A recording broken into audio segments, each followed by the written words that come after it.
Hello everyone, welcome to BKG classes.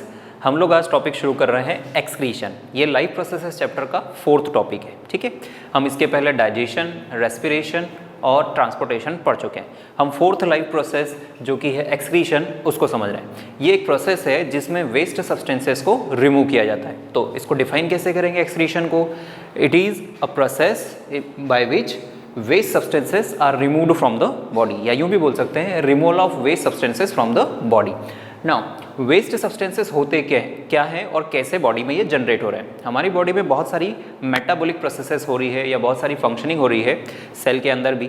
ठीक है, तो उससे बहुत से सब्सटेंस ऐसे बनते हैं जो बॉडी के काम के होते हैं। जो काम के होते हैं वो तो बॉडी यूज़ कर लेती है, लेकिन कुछ सब्सटेंस ऐसे होते हैं जिसकी बॉडी को ज़रूरत नहीं है। वही सब्सटेंस क्या कहलाएंगे?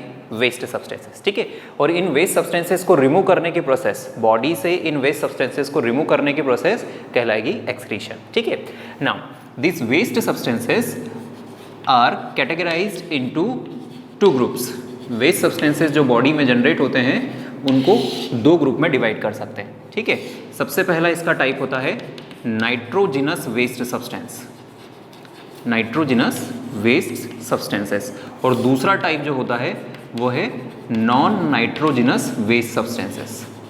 तो there are 2 types of waste substances, nitrogenous waste substances and non nitrogenous waste substances.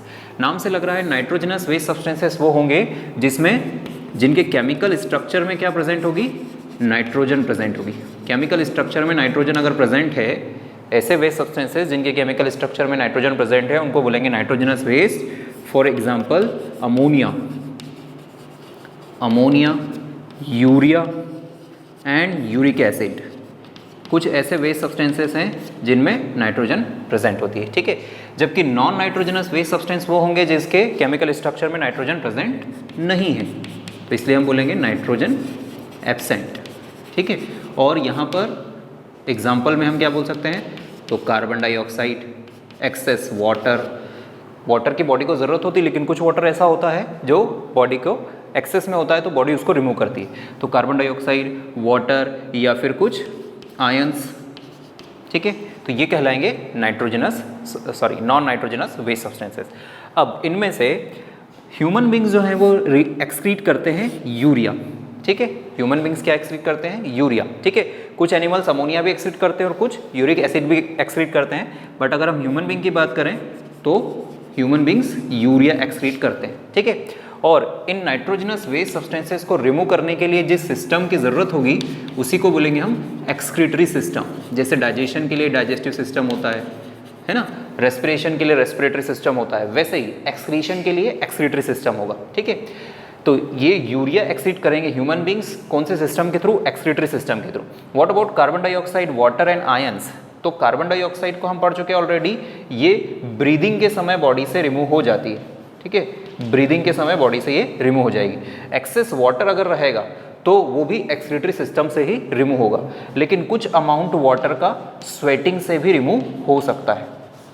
ठीक है, आयंस जो है अगर एक्सेस में है तो वो भी एक्सक्रीटरी सिस्टम से रिलीज होंगे। कुछ आयंस जैसे कि NaCl स्वेटिंग से भी रिलीज हो सकता है। तो यहाँ हमने देख लिया 2 तरह के waste substances, nitrogenous and non nitrogenous waste. कौन सा वेस्ट कैसे रिमूव होगा वो भी हमको समझ में आया। तो अब हम पढ़ते हैं human excretory system. Human excretory system के कौन कौन से पार्ट्स होते हैं, उसका डायग्राम ऐसे किस तरह से बनेगा वो हमको समझना है। तो human excretory system consist of 4 parts, kidney, ureters, urinary bladder and urethra. 4 parts होते हैं। ठीक है, अब इन चारों पार्ट्स के अगर डायग्राम में लोकेशन देखें तो किडनीज होती है एक पेयर, 2 किडनीज होती है। ठीक है, दोनों किडनीज जो हैं वो इन ट्यूब्स की हेल्प से या ब्लड वेसल्स की हेल्प से ब्लड को रिसीव करती है। तो ब्लड को फिल्टर करने का काम किसका है? किडनी का। उस ब्लड में जो भी वेस्ट सब्सटेंस, जो हमने बोला एक्सक्रीशन में कि वेस्ट सब्सटेंसेस को रिमूव करना होता है, तो ब्लड में है वो वेस्ट सब्सटेंस, उनको फिल्टर कौन करेगा? किडनीज करेगी। फिल्टर करने के बाद जो ब्लड फिल्टर होकर साफ हो गया है उसको वापस बॉडी में भेजा जाएगा, और जो वेस्ट सब्सटेंसेस है या जो यूरिन है उसको इन यूरेटर्स की हेल्प से कहाँ कलेक्ट किया जाएगा? यूरिनरी ब्लैडर में कलेक्ट किया जाएगा। तो इसका मतलब ये जो आर्टरीज और वेन्स हैं जिनको रिनल आर्टरी और रिनल वेन बोलते हैं, ये ब्लड को लाने ले जाने का काम करेगी। ठीक है, कहाँ तक? किडनी तक। यहाँ ब्लड का फिल्ट्रेशन होगा किडनी में, कैसे होता है वो भी हम आगे देखेंगे। उसके बाद जो फिल्ट्रेशन से यूरिन बनता है उसको यूरेटर्स लेकर आते हैं, कहाँ लेकर आते हैं? यूरिनरी ब्लैडर में। और यूरिनरी ब्लैडर में यूरिन इकट्ठा रहता है, कब तक? जब तक कि उसका रिमोल ना हो। और रिमोल कैसे होगा? इस थिन ट्यूब के थ्रू, जिसको बोला जाएगा यूरेथ्रा। तो अगर हम एक एक पॉइंट को देखें, सबसे पहले तो हम एक एक पार्ट को देखते हैं। सबसे पहले किडनी की बात करते हैं, ठीक है। तो किडनी जो होती है वो हमने ऑलरेडी बोला कि ये, ठीक है, 2 होती है, या अपन इसको ऐसा भी बोल सकते हैं 1 पेयर, या तो अपन बोलेंगे 2 किडनी होती है, या यूँ बोल सकते हैं 1 पेयर होता है, ठीक है। इसके अलावा कलर में कैसी होती है? तो हम बोलेंगे they are reddish brown in colour, kidneys are reddish brown in colour, ठीक है। इसके अलावा इनकी पोजीशन क्या है बॉडी में, ये कहाँ होती है? तो हम बोलेंगे एब्डोमिनल कैविटी, ठीक है। ये एब्डोमिनल कैविटी में वर्टिब्रल कॉलम के दोनों एक एक तरफ होती है, ठीक है। तो एब्डोमिनल कैविटी में होती है और डॉर्सल साइड में होती है। डॉर्सल का मतलब होता है बैक साइड में, ठीक है, डॉर्सल साइड, क्योंकि आगे की तरफ तो पूरा डाइजेस्टिव सिस्टम रहता है, किडनीज जो है वो पीछे की तरफ होती है ना। ये किडनीज के बारे में एक बड़ा इंपॉर्टेंट पॉइंट है कि किडनीज के अंदर कई सारे छोटे छोटे नेफ्रॉन्स होते हैं, ठीक है। इनको हम डिटेल में पढ़ेंगे कि नेफ्रॉन्स क्या होते हैं, कैसे काम करते हैं, ठीक है। फिर आते हैं यूरेटर्स। तो हमने बोला ऑलरेडी यूरेटर जो है वो भी 2 हैं, हर एक किडनी से एक राइज हो रहा है। और इनका काम क्या होता है कि फिल्ट्रेट जो रहेगा, मतलब जो यूरिन रहेगा उसको कहाँ ट्रांसफर करना? They are thin tubes, they transfer urine from kidney to urinary bladder, ठीक है। नेक्स्ट आता है यूरिनरी ब्लैडर। तो यूरिनरी ब्लैडर ये एक सैक लाइक स्ट्रक्चर होता है जो लगभग 1 लीटर यूरिन को यहाँ पर स्टोर कर सकता है जब तक कि उसका रिमूवल ना हो जाए। तो ये यूरिनरी ब्लैडर के बारे में हमको याद रखना है। और लास्ट जो इसमें हमको है वो है यूरेथ्रा। तो यूरेथ्रा के बारे में क्या पॉइंट याद रखेंगे कि यूरेथ्रा जो है वो एक थिन ट्यूब होती है जो यूरिन को बॉडी से बाहर फाइनली रिमूव करती है, ठीक है। तो urethra is a tube which releases या excreted out urine from the body, ठीक है। तो ये सारे पॉइंट्स अब हमको डिटेल में जो देखना है वो है नेफ्रॉन्स। ओके, तो अब हम पढ़ रहे हैं नेफ्रॉन्स के बारे में। नेफ्रॉन्स को डिफाइन कैसे करेंगे और ये कहाँ प्रेजेंट होते हैं? तो हम बोलेंगे nephrons are structural and functional unit of kidney, ठीक है ना। मतलब किडनी के अंदर कई सारे नेफ्रॉन्स होते हैं और इसीलिए हम बोलते हैं कि किडनी का पूरा स्ट्रक्चर या किडनी की सारी फंक्शनिंग किसके कारण हो रही है? नेफ्रॉन्स के कारण हो रही है। इसलिए डेफिनेशन में लिखते हैं nephrons are structural and functional unit of kidney, ठीक है। अब एक किडनी में 1 मिलियन तक नेफ्रॉन हो सकते हैं। Each kidney contains approximately 1 million nephron, ठीक है। तो इसलिए हम बोल सकते हैं कि पूरी किडनी जो है वो पैक्ड है नेफ्रॉन से। Now what are nephrons, how they look like? तो नेफ्रॉन्स का स्ट्रक्चर अगर देखें तो इस तरह का दिखाई देता है, ठीक है ना। उसमें यहाँ पर ये बंच है कैपिलरीज का, ठीक है। This bunch of capillaries is known as glomerulus. bunch of capillary is known as glomerulus, ठीक है। and this glomerulus is surrounded by a cup shaped structure known as Bowman's capsule, ठीक है। ये cup shaped structure जो है इसको बोला जाता है Bowman capsule। फिर इस Bowman capsule से अराइज होती है ये ट्यूब्यूल जिसको बोलते हैं proximal convoluted tubule, है ना, या शॉर्ट में PCT, ठीक है। फिर PCT से आगे ये लूप लाइक स्ट्रक्चर जो है, इस लूप लाइक स्ट्रक्चर को बोला जाएगा लूप ऑफ हेनले, है ना। और लूप ऑफ हेनले से आगे अगर आते हैं तो यहाँ फिर एक कॉइल्ड ट्यूब्यूल होती है जिसको बोलते हैं डिस्टल कन्वोल्यूटेड ट्यूब्यूल। कन्वोल्यूशन का मतलब होता है कॉइलिंग, या शॉर्ट में इसी को बोलते हैं DCT, है ना। और फाइनली DCT कनेक्ट होती है एक स्ट्रेट ट्यूब से जिसको बोला जाता है कलेक्टिंग डक्ट, ठीक है। तो नेफ्रॉन्स के बारे में सबसे पहले डेफिनेशन याद रखेंगे, ये उसका स्ट्रक्चर है। अब हम इसके समझते हैं पार्ट्स, अलग अलग जो पार्ट्स हमने लिखे हैं उनको कैसे हम थ्योरेटिकली समझ सकते हैं। अब हम नेफ्रॉन्स के पार्ट देख रहे हैं, ठीक है। तो नेफ्रॉन का पार्ट अगर देखते हैं तो सबसे पहला पार्ट इसका होता है ग्लोमेरुलस। ग्लोमेरुलस क्या है? तो जैसे ये अफरेंट आर्टरियोल है, हमने बोला था कि किडनी के अंदर ब्लड आता है, ठीक है। कौन लेके आएगा? तो रीनल आर्टरी, रीनल वेन हमने बोला था। तो उसी रीनल आर्टरी की ब्रांच है ये अफरेंट आर्टेरियोल, ठीक है। आर्टरी की ब्रांचेस को आर्टेरियोल बोलते हैं। अब आर्टेरियोल की ब्रांचेस अगर होगी तो ये जितनी भी यहाँ पर फाइन ट्यूब्स दिखाई दे रही है इन सबको क्या बोलेंगे? कैपिलरीज। और ये कैपिलरीज का पूरा बंच जो है वही कहलाता है ग्लोमेरुलस। तो अगर हमसे पूछा जाए व्हाट इज ग्लोमेरुलस तो हम बोल देंगे बंच ऑफ कैपिलरीज, ठीक है, बंच ऑफ कैपिलरीज। ये पहला पार्ट होता है। एक्चुअल में फिल्ट्रेशन, ब्लड का फिल्ट्रेशन यहीं पर होगा, ठीक है। कैसे होगा वो भी हम देखेंगे। सेकेंड आता है, सेकेंड जो आएगा वो है रिनल ट्यूब्यूल्स। सेकेंड पार्ट में आ जाएगा रिनल ट्यूब्यूल्स, और ये रिनल ट्यूब्यूल्स को ही बोला जाता है ट्यूबुलर पार्ट, रिनल ट्यूब्यूल्स या ट्यूबुलर पार्ट। अब ये कौन कौन सी ट्यूब्यूल्स यहाँ पर हमको याद रखना है, तो स्टार्ट करते हैं बोमन्स कैप्सूल से, जो कि एक कप शेप्ड स्ट्रक्चर होता है। फिर ये वाली ट्यूब्यूल जो कि प्रॉक्सिमल कन्वोल्यूटेड ट्यूब्यूल है, जिसको हमने पीसीटी बोला, ठीक है। तो रिनल ट्यूब्यूल्स मतलब यहाँ पर सब क्या आएगी, ट्यूब्यूल्स आएगी, पीसीटी। नेक्स्ट आती है लूप ऑफ हैनले, ठीक है, लूप ऑफ हैनले, ये भी रिनल ट्यूब्यूल में ही आएगी। और तीसरी आती है डीसीटी, जो कि ये है डिस्टल कन्वोल्यूटेड ट्यूब्यूल। और फिर आती है स्ट्रेट ट्यूब, जिसको बोलते हैं कलेक्टिंग डक्ट। तो इसका ये मतलब हुआ कि जितनी भी ट्यूब्यूलर पार्ट हैं वो सब किस में आ जाएगा, रिनल ट्यूब्यूल्स में, ठीक है, कलेक्टिंग डक्ट। तो इस तरह से ये सारे नेफ्रॉन के पार्ट्स हो गए। अब ये तो स्ट्रक्चर हो गया और उसके पार्ट्स हो गए, लेकिन हर एक पार्ट की फंक्शनिंग क्या है, वो कैसे काम करता है, वो हम यहाँ पर हमको समझना है, ठीक है। Working mechanism of nephron. So next topic is steps of urine formation. अभी तक हमने देखा है कि नेफ्रॉन जो स्ट्रक्चर में है उसके क्या क्या पार्ट्स हैं, तो वो सब हमने इस स्ट्रक्चर में देखा है, ठीक है ना। जो डायग्राम में हमने देखा है उसमें पढ़ा हमने कि जो बंच है कैपिलरीज का, इसको ग्लोमेरुलस बोलते हैं, है ना। इस कप शेप्ड स्ट्रक्चर को बोमेन्स कैप्सूल बोलते हैं, इस पार्ट को पीसीटी या प्रॉक्सिमल कन्वोल्यूटेड ट्यूब्यूल बोलते हैं, इसको लूप ऑफ हैनले बोलते हैं, ये डिस्टल कन्वोल्यूटेड ट्यूब्यूल है, और ये कलेक्टिंग डक्ट, ठीक है। अब यूरिन फॉर्म कैसे होता है वो हमको समझना है, उसकी क्या क्या स्टेप्स हैं वो देखते हैं, ठीक है। तो सबसे पहली स्टेप जो होती है उसका नाम होता है ग्लोमेरुलर फिल्ट्रेशन। पहली स्टेप जो है उसको बोलते हैं ग्लोमेरुलर फिल्ट्रेशन। ग्लोमेरुलर फिल्ट्रेशन इसलिए क्योंकि जो ब्लड है वो यहाँ पर इस पार्ट को क्या बोलते हैं, bunch of capillaries means glomerulus, ठीक है, ये है ग्लोमेरुलस। तो यहाँ पर ब्लड है फिल्टर होने वाला, ठीक है, ग्लोमेरुलस में ब्लड फिल्टर होगा, इसलिए यहाँ जब ब्लड का फिल्ट्रेशन होगा तो उसी को बोलेंगे ग्लोमेरुलर फिल्ट्रेशन। सबसे पहले यहाँ से इस आर्टेरियोल के थ्रू, इसका नाम है अफेरेंट आर्टेरियोल, यहाँ से ब्लड फोर्सफुली या एक प्रेशर के साथ इन सारी कैपिलरीज में आएगा, तेजी से आएगा, और इन कैपिलरीज और बोमन कैप्सूल की जो वॉल्स हैं उनसे फिल्टर होता हुआ ब्लड का लिक्विड पोर्शन यहाँ पर इकट्ठा हो जाएगा, ठीक है, छन जाएगा पूरा ब्लड। उसका जो लिक्विड पोर्शन है इन कैपिलरीज की वॉल को और बोमन कैप्सूल की इनर वॉल को क्रॉस करके कहाँ इकट्ठा हो जाएगा, इस कैविटी में, ठीक है। और इसको बोलेंगे हम, ये जो छन कर यहाँ पर इकट्ठा हुआ है ब्लड का लिक्विड पोर्शन, इसको बोला जाएगा प्राइमरी फिल्ट्रेट, ठीक है, प्राइमरी फिल्ट्रेट। तो जो चीज़ें छन के नीचे आ गई वो यहाँ पर इकट्ठा हो गई बोमन्स कैप्सूल में, ये लिक्विड पोर्शन है। बाकी जो आरबीसी, डब्ल्यूबीसी या फिर जो लार्ज पार्ट्स है जो इन मेम्ब्रेन्स को क्रॉस नहीं कर सके हैं, वो घूम के इस तरफ आ जाएंगे और यहाँ से आगे बढ़ जाएंगे। इसको क्या बोलते हैं, इफेरेंट आर्टेरियोल। जो ब्लड को फिल्टर के लिए लेके आई ट्यूब्यूल, उसको बोला अफेरेंट आर्टेरियोल।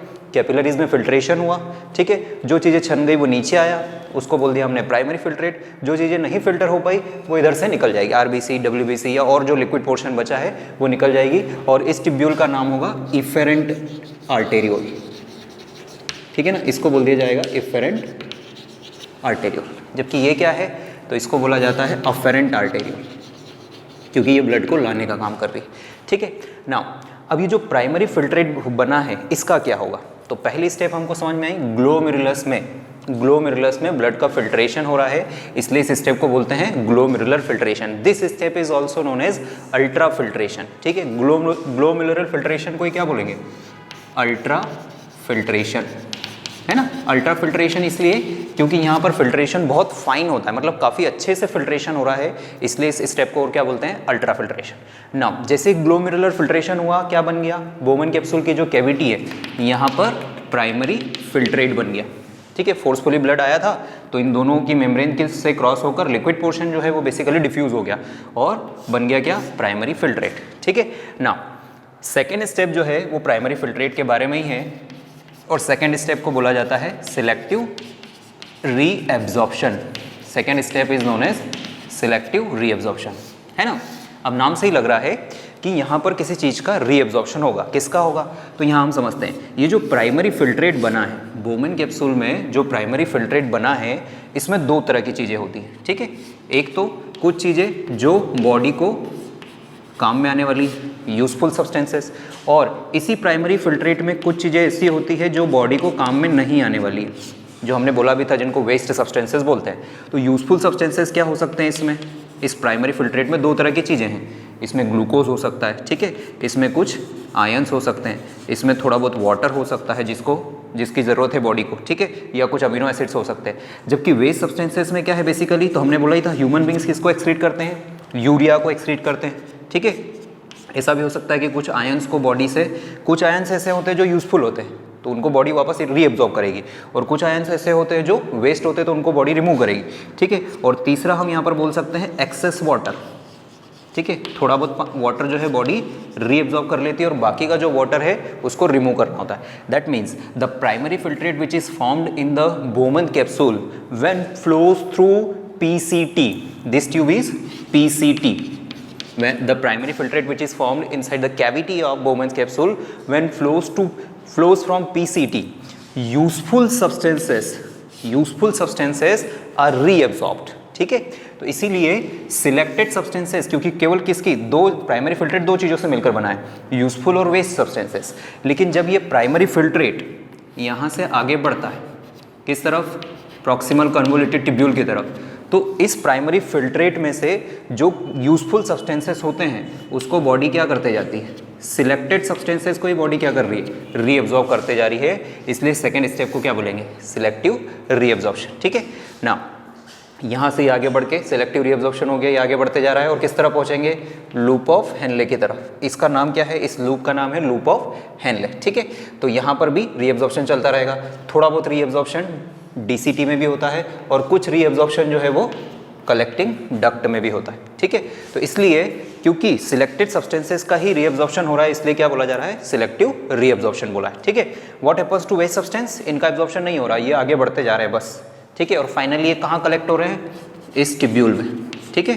तो यहाँ पर जो कलेक्शन होगा इसी को हम क्या बोलेंगे, यूरिन, जो फाइनली कलेक्ट हो रहा है उसको क्या बोलेंगे, यूरिन। ये सेकेंड स्टेप होती है।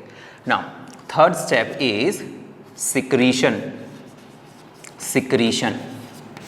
ठीक है ना। व्हाट इज सिक्रीशन, तो जब मान लिया कि यहाँ से कुछ आयंस का, जैसे हमने बोला था कुछ यूजफुल सब्सटेंसेस में आयंस भी हो सकते हैं जिसका बॉडी रीअब्जॉर्ब करती है ना। सपोज बॉडी ने कोई पॉजिटिव आयन एब्जॉर्ब किया है तो इस फिल्ट्रेट में, इस प्राइमरी फिल्ट्रेट में तो पॉजिटिव आयन की कमी हो रही है ना, बॉडी को जिसकी ज़रूरत थी वो वाला पॉजिटिव आयन बॉडी ने एब्जॉर्ब कर लिया, लेकिन वहाँ पे तो पॉजिटिव आयन की कमी हो गई फिल्ट्रेट में। तो इसलिए बॉडी क्या करती है, इसके जो पॉजिटिव आयन रीअब्जॉर्ब कर लिया है उसके बदले में कोई सा दूसरा पॉजिटिव आयन क्या कर देगी, सिक्रीट कर देगी, ताकि आयनिक बैलेंस बना रहे। तो अगर हमसे पूछा जाए कि थर्ड स्टेप जो होती है यूरिन फॉर्मेशन की वो क्यों होती है, तो हम बोलेंगे टू मेंटेन आयनिक बैलेंस, ठीक है।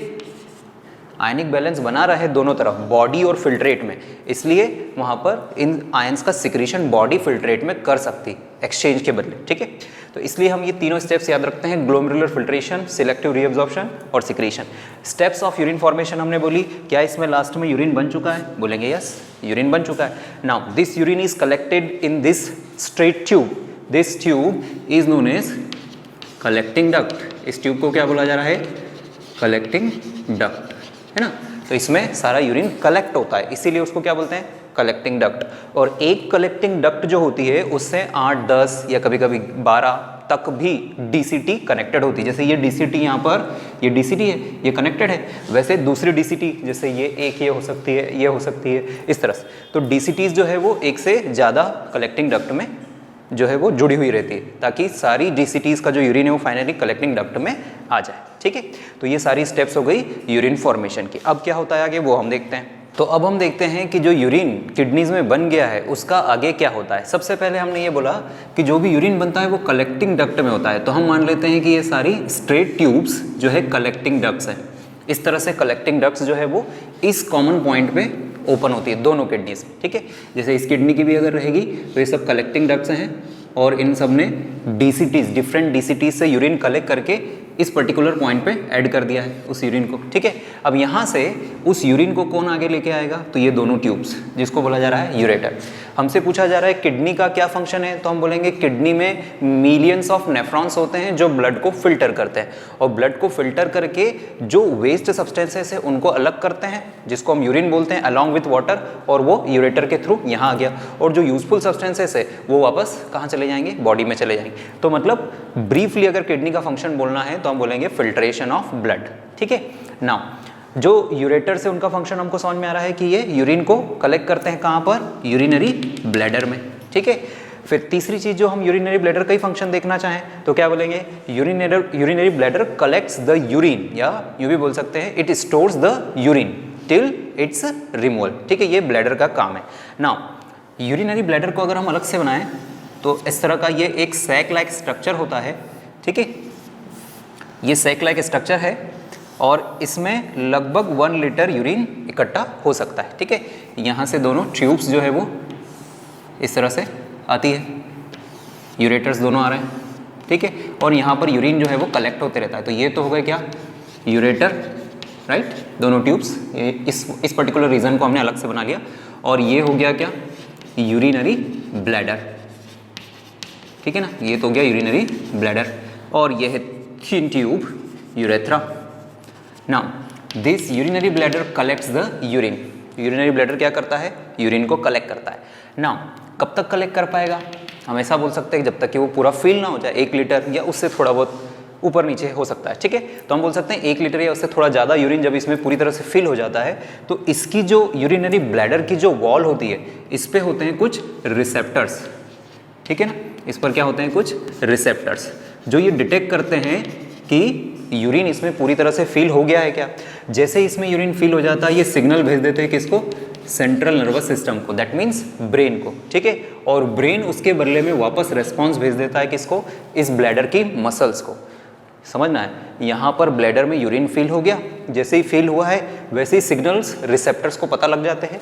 वो सिग्नल किसको भेज देते हैं, सेंट्रल नर्वस सिस्टम को या ब्रेन को, और ब्रेन फिर रिस्पॉन्स या एक ऑर्डर भेजता है कि इस ब्लैडर की मसल्स को क्या किया जाए, कॉन्ट्रैक्ट किया जाए। जैसे ही ब्लैडर की मसल्स कॉन्ट्रैक्ट होती है तो इसमें से जो यूरिन है वो किस तरफ बढ़ने लगता है, वो बढ़ने लगता है इस यूरेथ्रा की तरफ, ठीक है।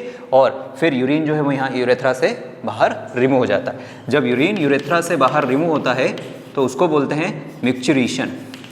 The process of removal of urine from the body is known as micturition, ठीक है। तो यूरेथ्रा का फंक्शन क्या है, removal of urine from the body, ये यूरेथ्रा का फंक्शन हो जाएगा, ठीक है। इस तरह से पूरा काम करता है ना। तो हमसे अगर पूछा जा रहा है किडनी के फंक्शन के बारे में तो वो भी हमने देख लिया, यूरेटर के फंक्शन के बारे में अगर पूछा जाता है वो भी देख लिया, ब्लैडर और यूरेथ्रा का फंक्शन क्या है, ब्लैडर कैसे कॉन्ट्रैक्ट होता है वो भी हमने समझ लिया यहाँ पर, ठीक है। अब हम नेक्स्ट टॉपिक पढ़ रहे हैं आर्टिफिशियल किडनी, या इसी प्रोसेस को बोला जाता है हीमोडायलिसिस।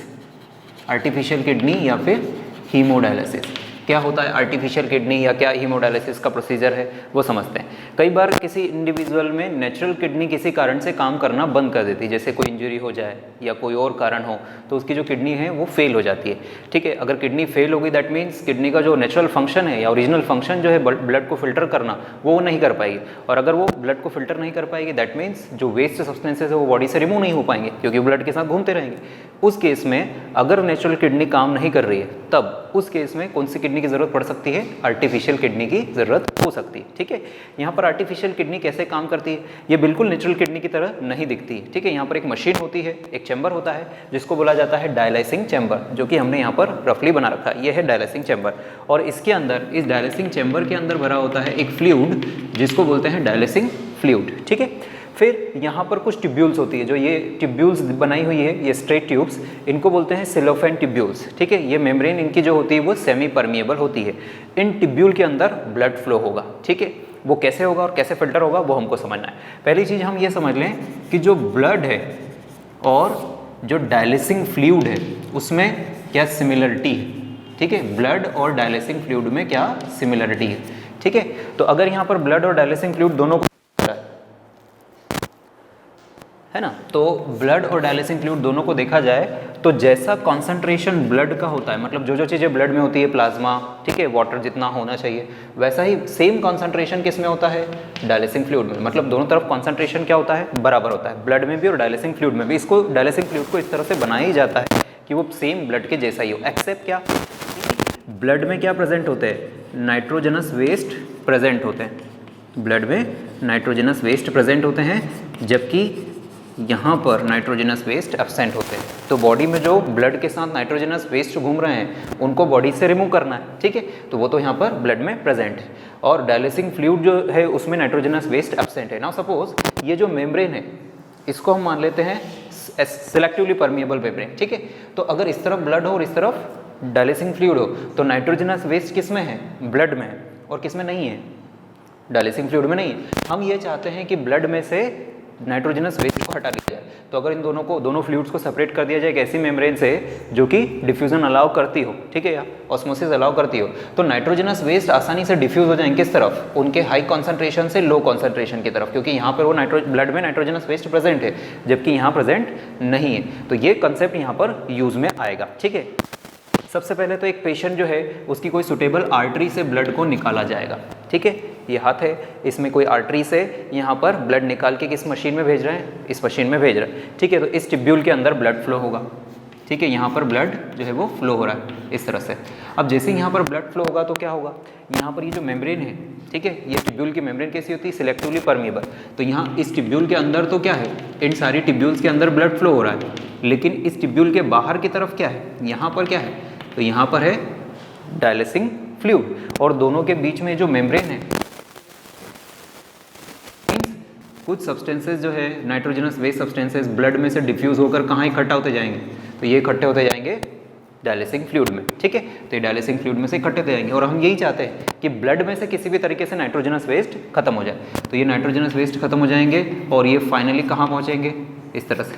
ये ब्लड जो है वो डायलिसिंग फ्लूइड जो है वो तो यहाँ पर है, चैम्बर में ही है, लेकिन जो ब्लड है उसको वापस एक सुटेबल वेन के थ्रू कहाँ पहुँचा दिया जाएगा, बॉडी में। यहाँ से निकाल के पूरा फिल्ट्रेशन कर दिया और वापस कहाँ भेज दिया, बॉडी में भेज दिया। क्या निकल गया उसमें से, नाइट्रोजनस वेस्ट निकल गए। नाउ फ्रेश डायलिसिंग फ्लूइड और यूज डायलिसिंग फ्लूइड का क्या मतलब है, देखिए अगर इस चैम्बर में देखा जाए तो डायलिसिंग फ्लूइड जो है उसमें नाइट्रोजनस वेस्ट क्या हो रहा है, कंटिन्यूसली ऐड हो रहा है। दैट मीन्स यहाँ पर क्या होगा कि जो डायलिसिंग फ्लूइड रहेगा उसमें नाइट्रोजनस वेस्ट अगर इकट्ठा होते जाएंगे तो जो डायलिसिंग फ्लूइड यूज हो चुका है, ठीक है ना, उसको कहाँ कलेक्ट करते जाएंगे, इस एक दूसरे चैम्बर में कलेक्ट करते जाएंगे यूज्ड डायलिसिंग फ्लूइड को, और फ्रेश डायलिसिंग फ्लूइड यहाँ पर कंटिन्यू सप्लाई करना पड़ेगा। ऐसा करना इसलिए ज़रूरी है ताकि ब्लड और डायलिसिंग फ्लूइड के बीच में बना रहे। अगर दोनों तरफ नाइट्रोजनस वेस्ट बराबर हो जाएंगे फिर तो डिफ्यूजन ही नहीं होगा, ब्लड फिल्टर ही नहीं होगा। इसलिए यहाँ पर continuously fresh dialysing fluid supply करना होता है और यूज्ड डायलिसिंग फ्लूइड निकालना होता है, ठीक है, ताकि कॉन्सेंट्रेशन जो है वो बना रहे, और इस कारण से नाइट्रोजनस वेस्ट कंटिन्यूसली ब्लड में से निकल कर कहाँ आते हैं, ब्लड में से डायलिसिंग फ्लूइड में आते जाएंगे। तो इस तरह से ये पूरी आर्टिफिशियल किडनी काम करती है, ठीक है, याद रखना यहाँ पर। लेकिन कुछ केसेस में जब आर्टिफिशियल किडनी बार बार या फिल्ट्रेशन नहीं करा रहे हो, तब कुछ केसेस में ऑर्गन डोनेशन का भी यूज़ किया जा सकता है। ऑर्गन डोनेशन का मतलब होता है किसी इंडिविजुअल जिसकी किडनी खराब हो चुकी है वो आर्टिफिशियल किडनी के बजाय क्या कर सकता है, वो यूज़ कर सकता है किसी रिलेटिव की, क्लोज रिलेटिव जो होता है उसकी किडनी ट्रांसफ़र करवाना, ठीक है। तो ऑर्गन डोनेशन या इसी को बोल देते हैं ऑर्गन ट्रांसप्लांटेशन, ठीक है ना, ट्रांसप्लांटेशन।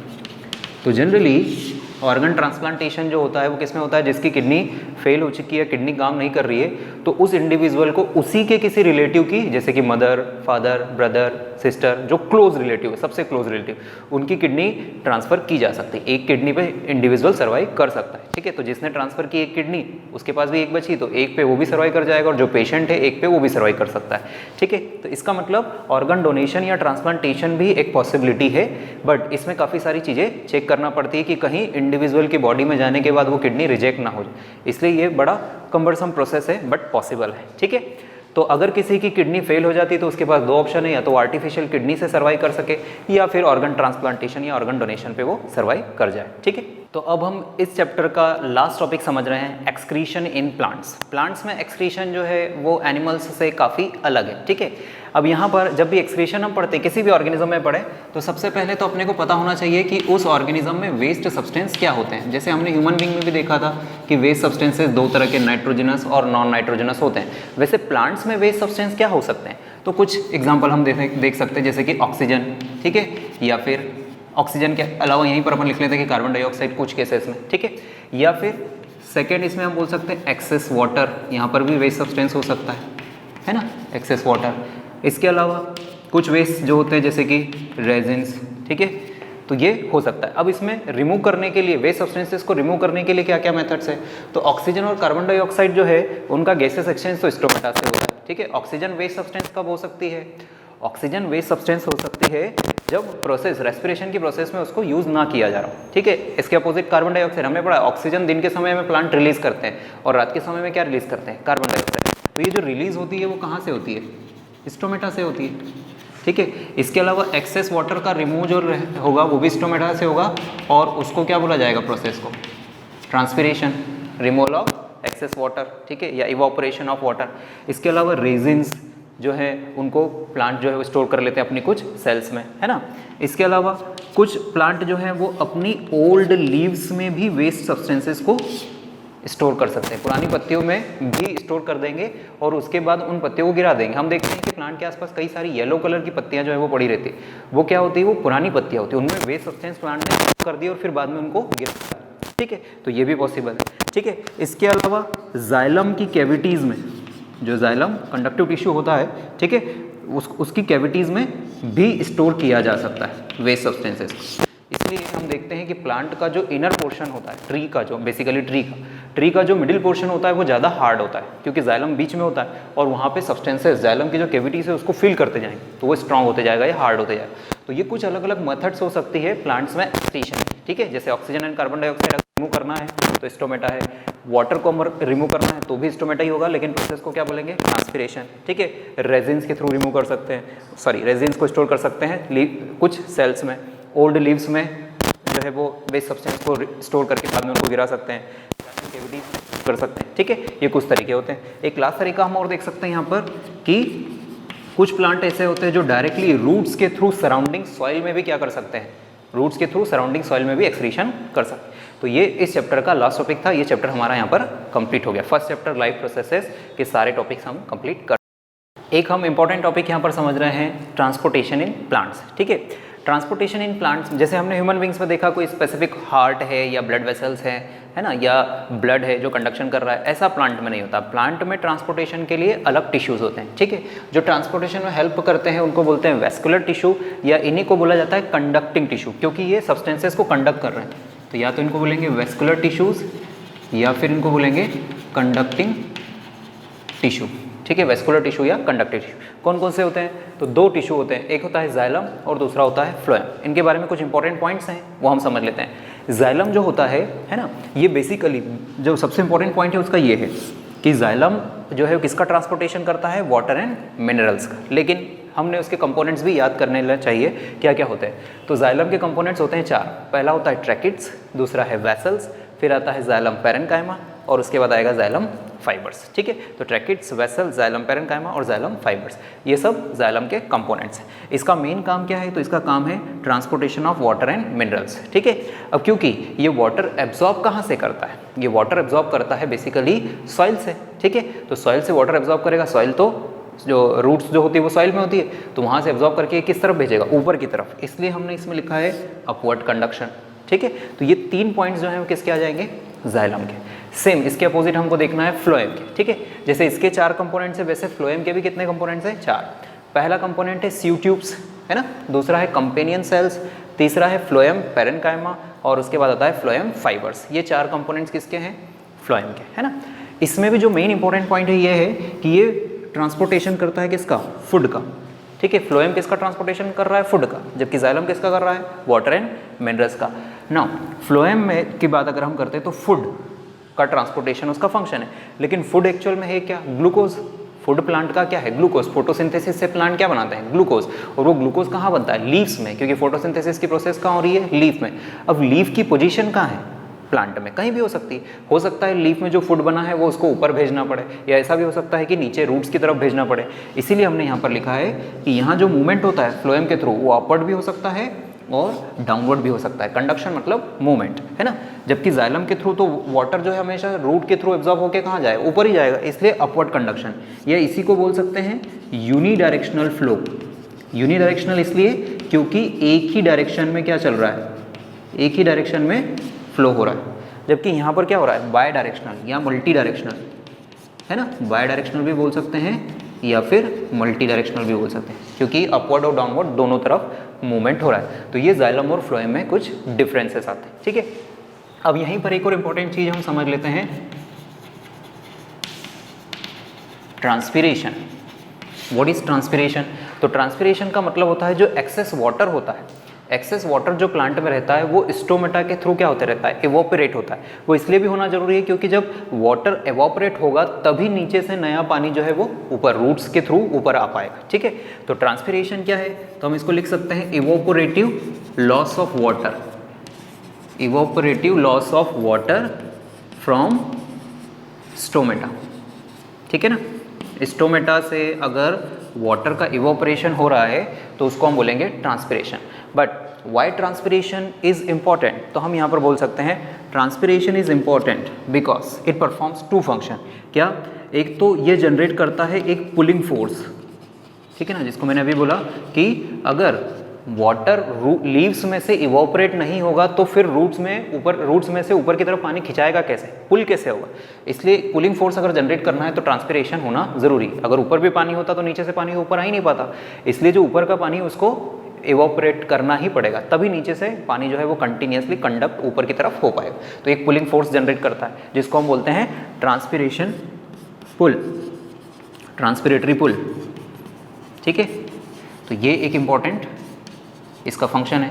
और इसका सेकेंड फंक्शन जो इम्पॉर्टेंट है वो क्या है, प्लांट बॉडी का टेम्परेचर रेगुलेशन, प्लांट बॉडी का टेम्परेचर रेगुलेशन, ठीक है। जैसे ह्यूमन बॉडी में अगर स्वेटिंग होती है तो बॉडी में अगर स्वेटिंग हो रही है तो वो क्यों हो रही है, ताकि कूलिंग हो सके। वैसे ही अगर यहाँ से भी इवोपरेशन हो रहा है वाटर का तो वो कूलिंग का काम कर सकता है। तो इसको हम क्या बोलेंगे, टेम्परेचर रेगुलेशन, ठीक है। तो ये ट्रांसपोर्टेशन किस में हो जाएगा, प्लांट्स में।